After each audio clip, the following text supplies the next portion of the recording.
بسم الله الرحمن الرحيم. الحمد لله رب العالمين والعاقبة للمتقين والصلاة والسلام على رسوله محمد وآله وصحبه أجمعين. اما بعد. قابل احترام بزرگوں اور عزیز دوستوں، آج ہم سورہ یوسف کی آیت نمبر 53 سے لے کر کے آیت نمبر 57 تک دیکھتے ہیں۔ پچھلی آیتوں میں ہم نے یہ پڑھا، یہ سمجھا، یہ سنا کہ حضرت یوسف علیہ السلام کو جب قید خانے سے نکالے جانے کے بارے میں قاصد کو بھیجا گیا تو یوسف علیہ السلام نے اپنے اوپر لگے ہوئے الزام جو سراسر جھوٹ تھا اس کی صفائی کا مطالبہ کیا، اس کی تحقیقات کا مطالبہ کیا۔ چنانچہ مطالبہ کیا گیا، مطالبہ کے مطابق انویسٹیگیشن ہوا، تحقیقات ہوئی، تو اس میں یوسف علیہ السلام بری ثابت ہوئے۔ اس برات کا اظہار انہوں نے یہ کیا، یعنی یہ سب کچھ میں نے کیا کیوں،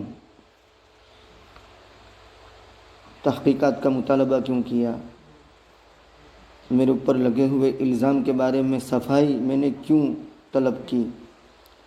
لیعلم انی لم اخنہ بالغیب، تاکہ عزیز جان لے، یعنی زلیخا کا شوہر، کہ میں نے اس کی خیانت نہیں کی اس کی عدم موجودگی میں۔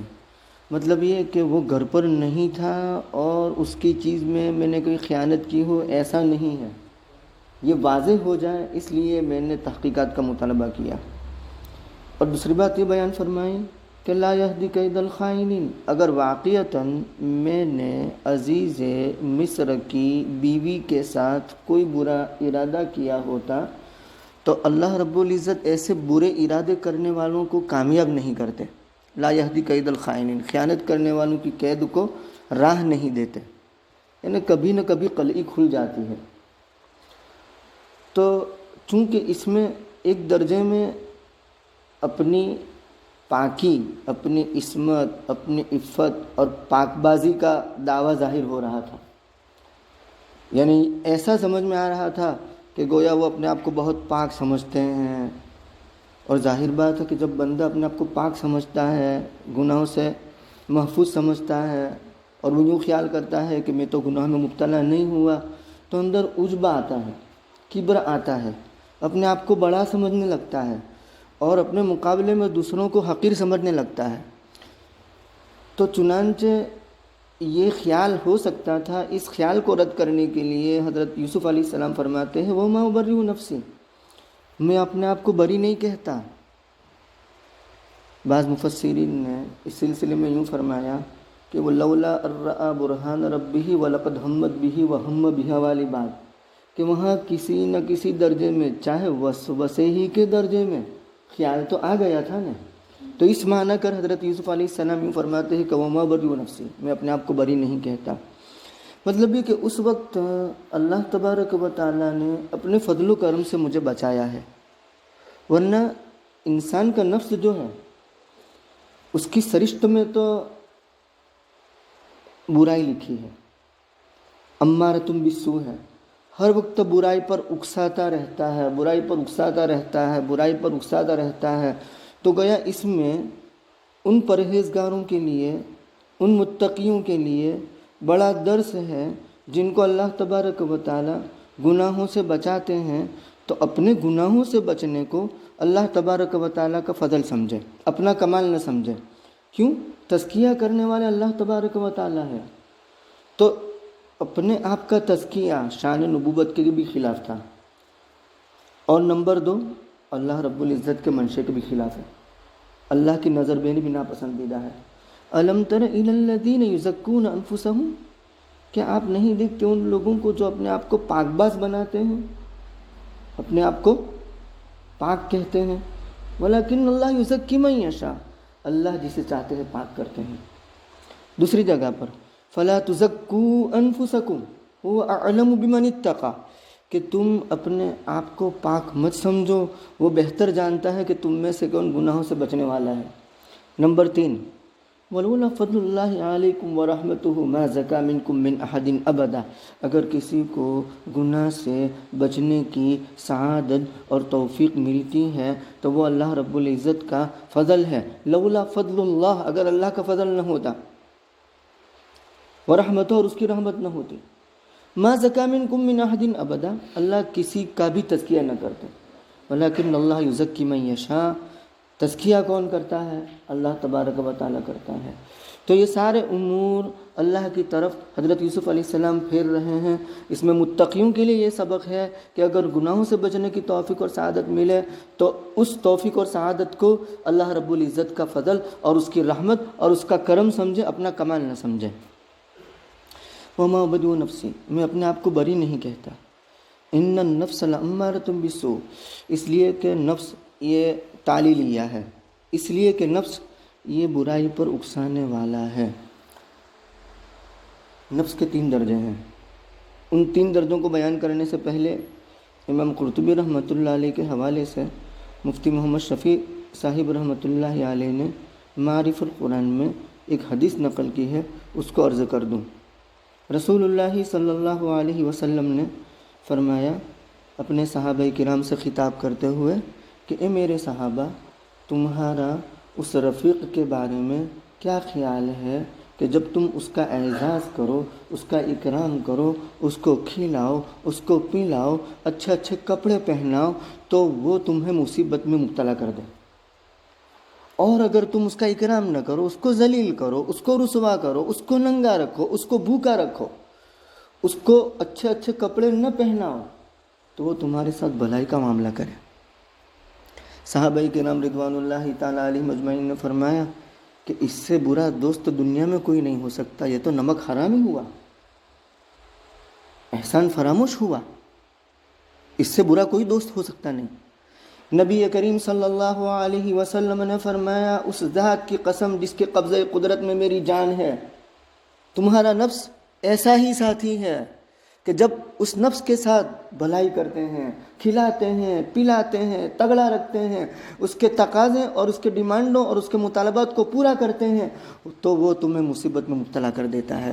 اور اگر یہ نفس اس کو بھوکا رکھتے ہیں، اس کو ننگا رکھتے ہیں، اس کے تقاضوں کو پورا نہیں کرتے، نفس کے چونچلوں کو دباتے ہیں، تو وہ تمہارے ساتھ بھلائی کے ساتھ رہتا ہے۔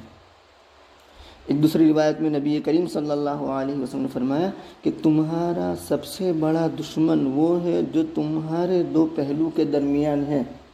ان اعداء اعدائک الذی بین جنبیک، یہ نفس ہمارا سب سے بڑا دشمن، سب سے بڑا دشمن۔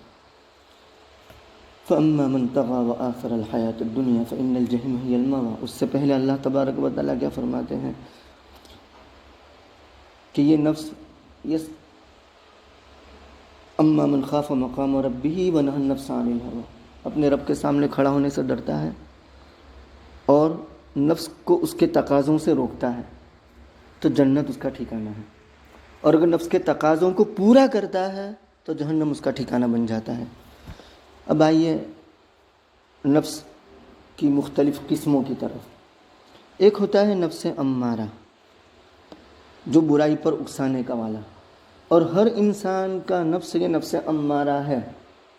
اس کی سرشت میں کیا ہے؟ شرارت، برائی، وہ برائی کی طرف اکسائے گا۔ دوسرا نفس ہے نفس لوامہ، جس کا ذکر لا اقسم بیوم القیامہ میں ہے۔ اور تیسرا نفس ہے نفس مطمئنہ، جس کا ذکر سورۃ والفجر میں ہے۔ تو ہر انسان کا نفس اپنی سرشت کے اعتبار سے برائی پر اکسانے والا ہے، لیکن جب انسان اس نفس پر محنت کرتا ہے، مجاہدہ کرتا ہے، ٹریننگ کرتا ہے، اپنے آپ کو گناہوں سے روکنے کی اور بچانے کی کوشش کرتا ہے، تو یہ نفس امارہ کی کیٹیگری سے نکل کر کے نفس لوامہ میں داخل ہو جاتا ہے۔ اور جب نفس لوامہ میں داخل ہو جاتا ہے تو وہ اس کو برائیوں پر ملامت کرتا رہتا ہے، اور جب برائیوں پر ملامت کرتا ہے اور زیادہ محنت کرتا ہے، مجاہدہ کرتا ہے، برائیوں پر اس کا نفس ملامت کرتا ہے، اس لیے کہ بدنگاہی کرتا ہے تو نفس اس کا برائیوں پر ملامت کرتا ہے، کہ کہ تجھے اللہ رب العزت کی وعیدیں یاد نہیں؟ یعلم خائنۃ الاعین وما تخفی الصدور، اللہ رب العزت کا استحضار نہیں؟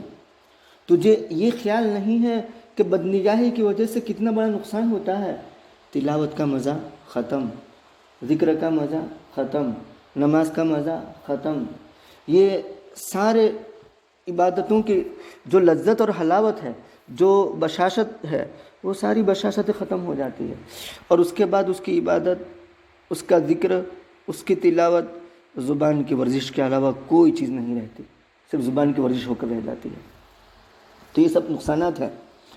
تو کہا کہ جب نفس لوامہ بن جاتا ہے، اس کا نفس اس کو ملامت کرتا ہے، اور زیادہ مجاہدہ کرتا ہے، محنت کرتا ہے، نفس کے تقاضوں کو پورا نہیں کرتا اور گناہوں سے اپنے آپ کو بچاتا ہے، تو یہ نفس مطمئنہ ہو جاتا ہے۔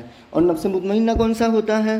کہ جس سے گناہ کی جو صلاحیت ہوتی ہے، جو ایبیلٹی ہوتی ہے، وہ سلب کر لی جاتی ہے، چھین لی جاتی ہے، اور اب اس کا نفس ہمیشہ کیا حکم دے گا؟ طاعت کا، عبادت کا۔ اب میلان ہوگا طاعت کی طرف، عبادت کی طرف۔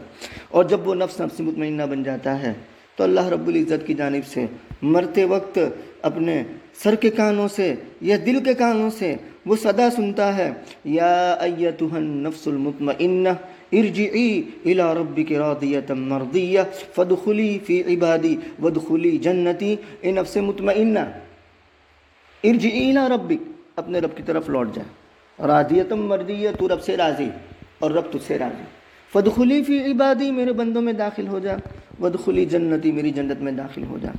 تو حضرت یوسف علیہ السلام بھی اپنے نفس کے بارے میں اقرار کرتے ہیں، اعتراف کرتے ہیں کہ نفس تو برائی پر اکسانے والا ہے، میرا کوئی کمال نہیں، مگر جو میرا رب رحم فرماوے، مگر جس پر میرا رب رحم فرماوے، مگر جب میرا رب رحم فرماوے، تینوں ترجمے کر سکتے ہیں، ماں مگر جب میرا رب رحم فرماوے تو وہ نفس امارہ نہیں رہتا، مگر جس پر میرا رب رحم فرماوے تو اس کا نفس امارہ نہیں رہتا، مگر جو، یعنی جب، جو ایک ہی معنی میں ہے، میرا رب رحم فرماوے تو وہ نفس امارہ نہیں رہتا۔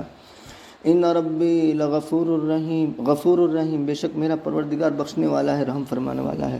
غفور اور رحیم کا تعلق نفس امارہ سے ہے، مطلب یہ کہ وہ گناہوں سے بچتا ہے، نفس کے تقاضوں کو دباتا ہے اور گناہوں کی طرف مائل نہیں ہوتا، اور اگر ہو جاتا ہے اللہ رب العزت سے معافی مانگتا ہے تو اللہ رب العزت کو بخش دیتے ہیں، اور بخشنے کے بعد اس کے نفس کو نفس لوامہ بنا دیتے ہیں، یعنی اس پر اللہ رب العزت کی رحمت ہوتی ہے، فضل ہوتا ہے، اور زیادہ وہ مجاہدہ کرتا ہے تو اور زیادہ رحمت اور فضل ہوتا ہے اللہ تبارک و تعالیٰ کا، اور وہ کیا بن جاتا ہے؟ نفس مطمئنہ بن جاتا ہے۔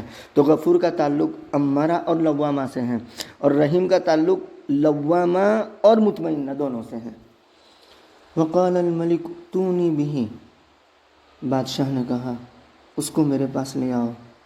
وہ گیا ساقی اور خواب کی تعبیر پوچھی، وہ جواب لے کر آیا، بادشاہ کو جواب دیا۔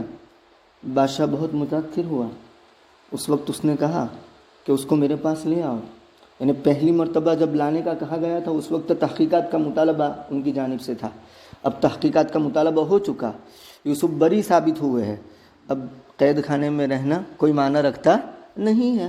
چنانچہ بادشاہ نے کہا اس کو میرے پاس لے آؤ، یعنی جس کی حق شناسی، جس کی دیانت داری، جس کی امانت داری، اور جس سے صدق کا یہ حال ہو، جس کی پامردی کا یہ حال ہو کہ اس کو قید خانے سے نکلنے کا موقع ملا ہے لیکن وہ اپنی تحقیقات کا مطالبہ چاہتا ہے، تو اس سے بڑھ کر میرا مشیر اور رہنما کوئی نہیں ہو سکتا، لے آؤ، میں اس کو خالص کر لوں اپنی ذات کے لیے، یعنی اس کو اپنا ایڈوائزر بنا لوں، اپنا مشیر کار بنا لوں۔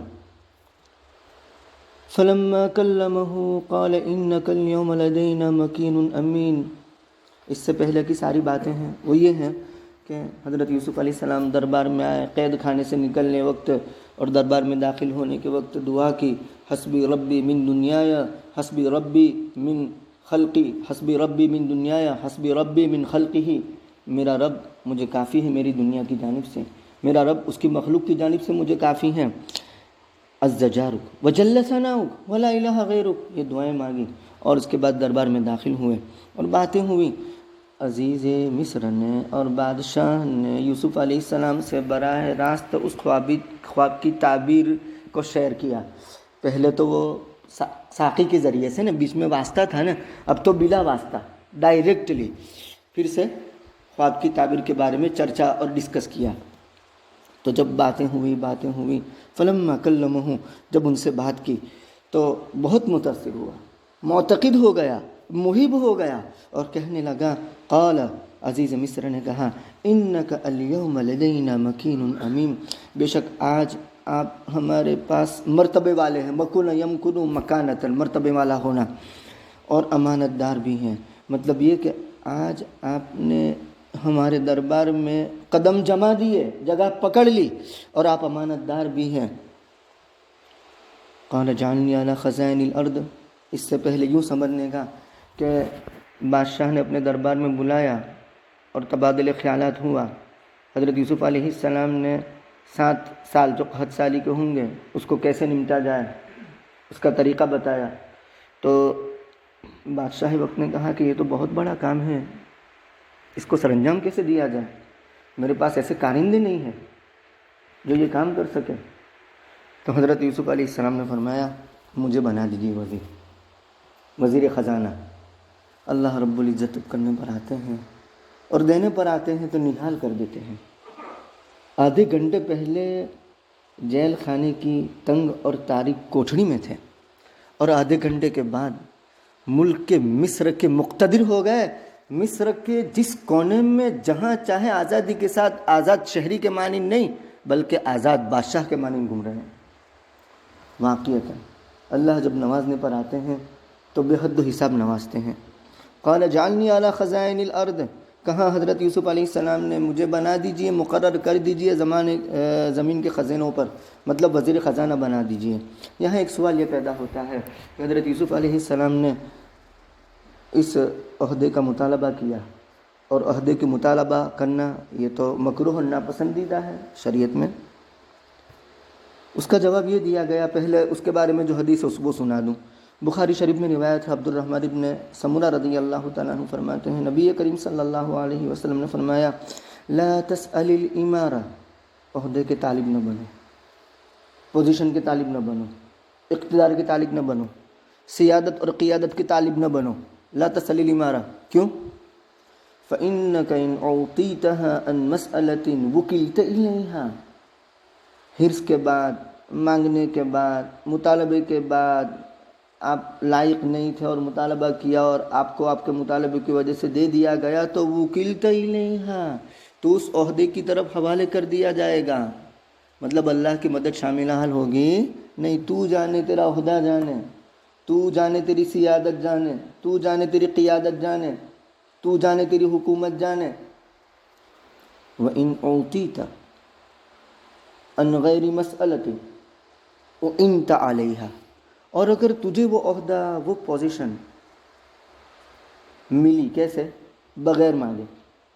بھئی بغیر مانگے تو اسی وقت دی جائے گی نا، اس کے اندر کوئی کمال ہوگا، کوئی خوبی ہوگی، کوئی ایبیلیٹی اور صلاحیت ہوگی. تو اعنت علیہا، اور اگر نہ بھی ہوئی تو اللہ رب العزت منتخب کرنے والوں کے حسن ظن کے مطابق ایسی صلاحیتیں پیدا کر دے گا کہ ان کی امیدوں پر تم پورے اترو گے. اعنت علیہا، اگر مانگے بغیر تمہیں وہ عہدہ ملا تو تمہاری خوب مدد ہوگی، اللہ کی مدد شامل حال رہے گی. نمبر 1. نمبر 2، بخاری ہی میں ابو ہریرہ رضی اللہ تعالیٰ عنہ فرماتے ہیں، ایک مرتبہ رسول اللہ صلی اللہ علیہ وسلم نے فرمایا، فتن کے ابواب میں یہ روایت آتی ہے، انکم ستحرسون علی الامارۃ، میں نگاہ نبوت سے دیکھ رہا ہوں کہ عنقریب ایسا زمان آئے گا کہ تم پوزیشن کے مطالبے پر حرص کرو گے، لالچ کرو گے کہ مجھے یہ عہدہ مل جائے، مجھے یہ پوزیشن مل جائے. وَإِنَّهَا سَتَكُونُ نَدَامَةً عَلَيْكُمْ، اور سنو، یہ عہدہ، یہ پوزیشن کل قیامت کے دن تمہارے لیے اگر حرص کے ساتھ ملی ہے، مانگنے کے ساتھ ملی ہے تو یہ ندامت کا سبب ہوگی، پشیمانی کا سبب ہوگی. اور اس کے بعد اگلی بات سننے کے قابل، آپ نے فرمایا، نعم المرضیہ وبئست الفاطمہ، آپ نے تشبیہ دی. مردیہ یعنی دودھ پلانے والی ممی، اور فاطمہ یعنی دودھ چھڑانے والی ممی. کہا کہ آپ علیہ الصلوۃ والسلام نے عہدے کو، پوزیشن کو، اقتدار کو تشبیہ دی دودھ پلانے والی عورت کے ساتھ اور دودھ چھڑانے والی عورت کے ساتھ، کہ یہ عہدہ ابتدا کے اعتبار سے اتنا سہانا لگتا ہے، اتنا پیارا لگتا ہے، اتنا میٹھا لگتا ہے، جیسے دودھ پیتے بچے کو اپنی ماں کی پستان پیاری لگتی ہے کہ وہ کتنا ہی روتا ہو لیکن ماں کی پستان سے لگ جاتا ہے تو وہ سب بھول جاتا ہے اور ایسا لگتا ہے کہ میں جنت کی نہروں میں غوطہ زن ہوں، اتنا اچھا لگتا ہے اس کو۔ لیکن جب بچہ، ہر وقت تو ماں اپنی پستان کے ساتھ نہیں لگا رکھتی نا، 2 سال کا ہوگا، اب دودھ چھڑانے کی کوشش کی جائے گی تو ماں ایلوا لگاتی ہے اپنی پستان پر، کڑوا مادہ ہوتا ہے، آج کل کے دور میں کوئی دوسری چیزیں ہوگی، تو وہ جب اس کو لگاتا ہے تو منہ بگاڑتا ہے، اب دودھ چھڑانے کی کوشش کی جا رہی ہے تو بچے کو برا لگتا ہے۔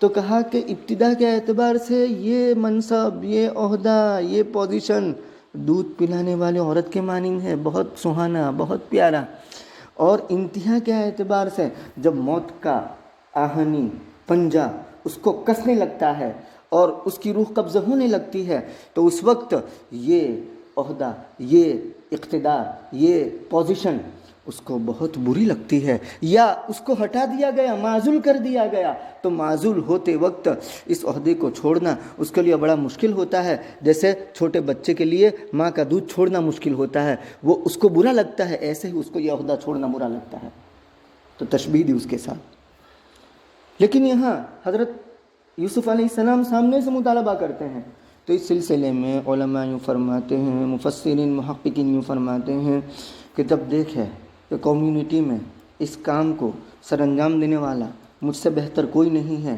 اگر کوئی اور سر انجام دے گا تو وہ غفلے کرے گا، گڑبڑ کرے گا، اور اسی طریقے سے خیانت کرے گا، اور لوگوں کو ان کے حقوق جیسے پہنچنے چاہیے وہ اسے پہنچیں گے نہیں، تو مخلوق کی نفع رسانی کے لیے حضرت یوسف علیہ السلام نے یہ خیال کیا کہ اس وقت پورے ملک مصر میں اور ان کی پارلیمنٹ کی جو باڈی ہے اس کے اندر مجھ سے بہتر اس معاملے کو سر انجام دینے والا کوئی نہیں ہے، یعنی بھائی مال کی حفاظت کے لیے بیدار مغزی چاہیے، ان کے ہاتھ کے نیچے جن کے ہے جتنے بھی ہیں ان پر نظر چاہیے کہ وہ کوئی غفلہ نہ کرے، کوئی گڑبڑ نہ کرے، کوئی خیانت نہ کرے۔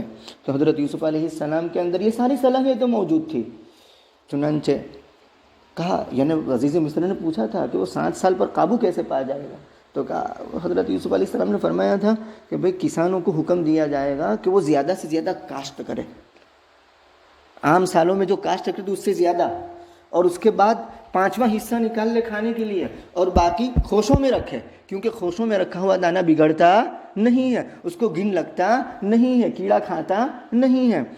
تو عزیز مصر نے کہا کہ یہ کام کیسے ہوگا، تو کہا کہ مجھے اس کے سپرد کر دو، میرے حوالے کر دو، انی حفیظ علیم۔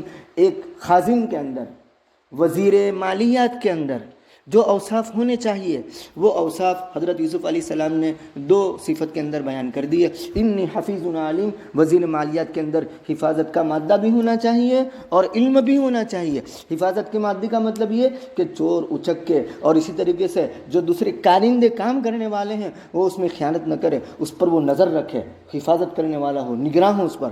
اور علیم مطلب کہاں کس کو کس قدر ضرورت ہے، وہ سارے راستوں کو وہ جاننے والا ہو، اور کہاں سے کس کسان کے پاس سے کتنا لیا جائے گا۔ عزیز مصر سے حضرت یوسف علیہ السلام نے یہ بھی فرمایا تھا کہ جب زیادہ کاشت کی جائے گی اور اطراف میں بھی قحط سالی کا اثر ہوگا تو مصر کے اطراف کے لوگ بھی آپ کے پاس غلہ طلب کرنے کے لیے آئیں گے، تو معمولی دام میں بھی اگر آپ غلہ دیں گے ان کو تو مصر کا خزانہ ایسا بڑھ جائے گا کہ اس سے پہلے اتنا بھرا نہ ہوگا، اتنا مال مصر کے خزانے کے اندر جمع ہو جائے گا۔ عزیز مصر بڑا خوش ہوا اور فوراً ہی وہ عہدہ سپرد کر دیا وزیر مالیات کا۔ وَكَذَلِكَ مَكَّنَّا، قرآن کریم یہاں قصے کو روک کر کے فرماتا ہے اللہ تبارک و تعالی، اسی طرح ہم نے قدرت دی، قابو دیا یوسف علیہ السلام کو زمین کے اندر، کہاں تنگ تاریک کوٹھڑی میں تھے جیل کی، اور اب پورے مصر کے وہ مالک بن چکے ہیں۔ اسی طرح ہم نے جگہ دی یوسف علیہ السلام کو زمین کے اندر، یعنی مصر کی زمین کے اندر۔ الارض یہ تخصیص کے لیے ہے، مطلب یہ ہے کہ الف لام عہدی ہے۔ یتبوأ منہا حیث یشاء، وہ جگہ پکڑتے ہیں اس میں سے جہاں چاہے، یعنی آزادی کے ساتھ جہاں چاہے وہ گھوم سکتے ہیں، کوئی روکنے والا نہیں۔ وہاں جیل میں بند تھے، 4 دیواری ان کے لیے بس تھی، باہر نکلنے کی اجازت نہیں تھی، لیکن اب کہتے ہیں کہ یہ تبوّأ من حیث یشاء، مصر میں جہاں چاہے وہ جگہ پکڑیں۔ نصیب برحمتنا من نشاء، اللہ تعالیٰ فرماتے ہیں ہم اپنی رحمت، مطلب پوزیشن، عہدہ، منصب، دنیاوی جاہ و جلالی، چمک دمک، ہم اپنی رحمت پہنچاتے جسے چاہے۔ معلوم ہوا کہ رحمت کا پہنچنا مطلب یہ کہ نیکوکاری پر، تقوی پر، پرہیزگاری پر، یہ دنیا کی چمک دمک کا ملنا سب کے لیے ضروری نہیں، ہم جسے چاہے پہنچاتے ہیں۔ بلکہ عام طور پر ایسا ہوتا ہے کہ نیکوکاری اور تقوی اور گناہوں سے بچنے والے کی زندگی تو فقر و فاقہ والی ہوتی ہے عام طور پر۔ تو اللہ تعالیٰ فرماتے ہیں کہ ہم جسے چاہے پہنچاتے، سب کو پہنچاتے ہیں نہیں ہے، جسے چاہے ہم پہنچا دیتے ہیں۔ ہاں، آخرت میں سب کو پہنچے گا، اور اللہ رب العزت دنیا کے اندر سب کو نہیں پہنچاتے، اس کی وجہ یہ ہے کہ دنیا کے اندر اگر وہ بدلہ ملے گا تو وہ ناقص ہوگا، نمبر 1، نمبر 2 عارضی ہوگا، ٹیمپرری ہوگا، دائمی نہیں ہوگا۔ اگر وہ سارا بدلہ یہاں چکا دیا جائے، بھئی اسی لیے تو عبد الرحمن ابن عوف رضی اللہ تعالیٰ عنہ کے بارے میں آتا تھا، اللہ رب العزت نے بڑے مال سے نوازا تھا۔ مدینہ منورہ کے اندر کے سرے پر ان کے اونٹ ہوتا تھا سامان لدا ہوا، اور سب سے اخیری اونٹ مدینہ منورہ کے اخیری سرے پر ہوتا تھا، ہر اونٹ پر سامان لدا ہوا ہوتا تھا۔ اتنا مال اللہ تبارک و تعالیٰ نے دیا تھا۔ عشرہ مبشرہ میں سے ہیں، دسترخوان بچھتا تھا، زارو قرار روتے تھے، لوگ کہتے کیوں روتے ہیں، کیا ہوا؟ تو کہا کہ کہیں یہ تو نہیں ہے کہ اذهبتم فی حیاتکم الدنیا فاستمتعتم بها، کہ آخرت میں جو نعمتیں ملنے والی ہیں ایسا نہ ہو کہ وہ ساری نعمتیں یہیں مل رہی ہو اور آخرت میں تہی دست تہی دامن ہو۔ تو اللہ رب العزت جسے چاہے پہنچاتے، سب کو پہنچاتے نہیں ہے۔ آخرت میں سب کو ملے گا، کامل ملے گا اور دائمی ملے گا۔ دنیا میں جس کو پہنچتا ہے وہ آخرت کی ایک جھلک ہوتی ہے، آخرت کی جھلک ہوتی ہے، جنت کی جھلک ہوتی ہے، وہ پورا بدلہ ہوتا نہیں، ناقص بھی ہوتا ہے اور فانی بھی ہوتا ہے، ہمیشہ رہنے والا ہوتا نہیں، ٹیمپرری ہوتا ہے، عارضی ہوتا ہے۔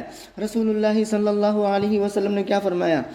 آپ کے خطبے میں یہ بات آتی ہے، الا ان الدنیا عرض حاضر یاکل منہ البر والفاجر، سنو یہ دنیا یہ عرض حاضر مطلب ایسا سامان ہے جو ٹیمپرری ہے، سامنے رہنے والا ہے، یاکل منہ البر والفاجر، اس سے نیک بھی کھاتے ہیں اور بد بھی کھاتے ہیں، بلکہ بد زیادہ کھاتے ہیں نیک کے مقابلے میں۔ وان الاخرۃ اجل صادق یقضی فیہا ملک قادر، اور آخرت یہ اجل صادق ہے، اس میں مالک قادر فیصلہ فرمانے والے ہیں۔ الا ان الدنیا الا ان الدنیا سنو دنیا کے اندر جو نعمتیں دی جاتی ہے وہ نعمتیں، اس کے اندر پہلو ہوتا ہے کس چیز کا؟ آزمائش کا۔ تو یہاں عارضی بھی ہے نمبر 1، ناقص بھی ہے نمبر 2، اور آزمائش کا پہلو بھی ہے نمبر 3، اور آخرت میں جو ملنے والا ہے وہ کامل بھی ہے نمبر 1، دائمی بھی ہے نمبر 2، اور آزمائش کا پہلو وہ نہیں۔ نبلوکم فی الدنیا، دنیا کے اندر آزمائش ہے، وہاں تو آزمائش نہیں ہے، آخرت میں آزمائش نہیں ہے، تو وہاں آزمائش نہیں، یہاں اگر کسی کو ملا تو آزمائش کا پہلو بھی ہے۔ نصیب برحمتنا الا وان الدنیا بحذافیرها، سنو دنیا اپنے ساز و سامان کے ساتھ اللہ رب العزت نے دنیا کے اندر پھیلا دی ہے، اللہ جسے چاہے دیتے ہیں۔ انکم معروضون علی مالکم، اور تم تمام کے تمام اپنے اعمال کے سامنے پیش کیے جاؤ گے، یا تمہارے اعمال تمہارے سامنے پیش کیے جائے گے۔ فمن یعمل مثقال ذرۃ خیرا یرہ ومن یعمل مثقال ذرۃ شرا یرہ، ذرہ برابر نیکی ہوگی وہ دیکھ لے گا، ذرہ برابر برائی ہوگی وہ دیکھ لے گا۔ اللہ ذرہ برابر ناانصافی کرنے والے نہیں ہے کسی کے ساتھ۔ تو اللہ تعالیٰ فرماتے ہیں ہم جسے چاہے اپنی رحمت پہنچاتے ہیں۔ وَلَا نُضِيعُ أَجْرَ الْمُحْسِنِينَ، اس جملے میں اللہ تعالیٰ نے فرما دیا کہ ہم نیکوکاروں کے اجر کو ضائع نہیں کرتے، یعنی جن لوگوں نے نیکیاں کی اور ان کو دنیا کے اندر ایسی آسائشیں نہیں ملی تو وہ نا امید نہ ہو، ہم نیکوکاروں کا اجر ضائع نہیں کریں گے، آخرت میں ان کو پورا اجر مل کر رہے گا۔ اور پھر آگے وَلَأَجْرُ الْآخِرَةِ خَيْرٌ لِلَّذِينَ آمَنُوا وَكَانُوا يَتَّقُونَ، یہ دنیا کے اندر جو ملنے والا ہے عارضی، ناقص اور امتحان کا پہلو، اور آخرت کا اجر بہتر دنیا سے. کیوں؟ اس لیے کہ وہ کامل. کیوں؟ اس لیے کہ وہ دائیں. کیوں؟ اس لیے کہ وہاں امتحان کا پہلو نہیں. تو کہا کہ آخرت کا اجر بہتر ہے ان لوگوں کے لیے جو ایمان لائے اور جو ڈرتے رہتے ہیں. وَكَانُوا يَتَّقُونَ استمراری صیغہ، مطلب ہر وقت اللہ رب العزت سے ڈرتے رہتے ہیں، تقوی اختیار کرتے ہیں، ان کے لیے آخرت کا اجر بہتر ہے. اور وہ سب کو مل کر رہے گا، وہاں کسی کے ساتھ ناانصافی نہیں ہوگی. دنیا کے اندر نیکوکاری کا اجر ملنا اگر مل جائے تو یہ بونس ہے، یوں سمجھا جائے گا، وہ اس کا عوض نہیں ہے. حقیقی عوض وہ تو آخرت میں ملنے والا ہے. دنیا کے اندر دینی زندگی کے ساتھ، نیکوکاری کی زندگی کے ساتھ، مجاہدے والی زندگی کے ساتھ، گناہوں سے بچنے والی زندگی کے ساتھ کسی کو دنیا کی نعمتیں ملتی ہے تو یوں سمجھ لیا جائے کہ یہ بونس ہے، اور اس میں امتحان کا پہلو بھی ہو سکتا ہے. اللہ رب العزت قابل عمل باتوں پر عمل کرنے کی توفیق عطا فرمائے. وآخر دعوانا الحمد للہ رب العالمین. سبحان ربک رب العزت عما یصفون.